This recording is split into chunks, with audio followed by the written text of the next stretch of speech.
भारत की ओर से चलाए गए ऑपरेशन सिंदूर में पाकिस्तान के आतंकी ठिकानों को तबाह कर दिया गया था।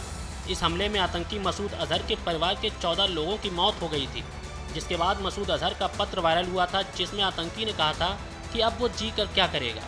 हालांकि पहलगाम हमले के बाद से ही मसूद अजहर अंडरग्राउंड है।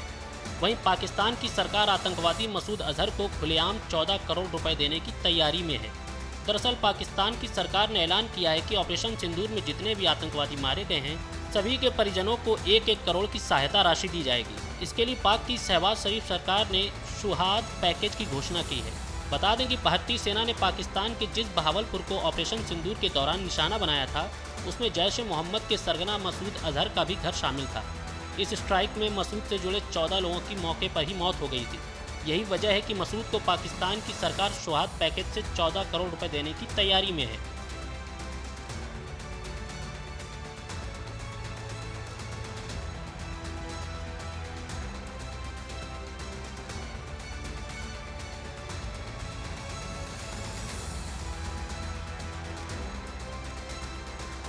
हालांकि स्ट्राइक के बाद आतंकी मसूद अजहर ने खुद बयान जारी किया था।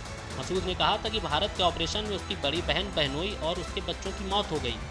यही नहीं, मसूद के भाई रऊफ के भी मरने की खबर आई थी। पाकिस्तानी मीडिया के मुताबिक स्ट्राइक में रऊफ भी मारा गया। इन मौतों की खबर जैसे ही आतंकी मसूद को लगी तो वो काफ़ी परेशान हो गया। मसूद ने पत्र लिखकर कहा कि अब मुझे भी जीने की इच्छा नहीं है, मैं भी मरना चाहता हूँ। इसमें खास बात यह है कि मसूद परिवार से जुड़े जितने भी आतंकवादी मारे गए हैं, सभी का पालनकर्ता मसूद ही है। वहीं मसूद के बहनोई उसी के मदरसे में बच्चों को ट्रेन करने का काम करता था और बहन भी मसूद के घर पर ही रहती थी।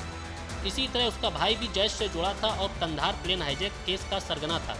यानी मुआवजे की जो राशि घोषित की गई है, उसके तहत हर आतंकवादी पर 1-1 करोड़ की राशि मसूद को दी जाएगी। हालांकि पाकिस्तान की सरकार ने अभी आधिकारिक तौर पर नहीं बताया है कि बहावलपुर में मरे लोगों का पैसा मसूद अजहर को ही दिया जाएगा या नहीं। बता दें कि जम्मू कश्मीर के पहलगाम में आतंकवादी हमले के बाद से ही मसूद अजहर अंडरग्राउंड है। कहा जा रहा है कि पाकिस्तान की सेना ने मसूद को छिपा रखा है। जैश ए मोहम्मद का सरगना मसूद अजहर पर भारत में आतंक फैलाने समेत कई गंभीर आरोप भी लग चुके हैं। बताते चलें कि ऑपरेशन सिंदूर के बाद भारत और पाकिस्तान के बीच हुई लड़ाई में पाकिस्तान का बड़ा नुकसान हुआ है। ऑपरेशन सिंदूर के बाद भारत पर पाकिस्तान ने हमले किए थे, जिसके जवाब में भारत ने कार्रवाई करते हुए पाकिस्तान के कई बड़े शहरों में हमले किए, जिससे वहां के शहरों में भारतीय गोला बारूद की गूंज सुनाई दी। ये जवाब इतना खतरनाक था कि 4 दिनों की लड़ाई में पाकिस्तान के बड़े शहरों में कई एयरबेस, एयरपोर्ट और स्टेडियम भी तबाह हो गए।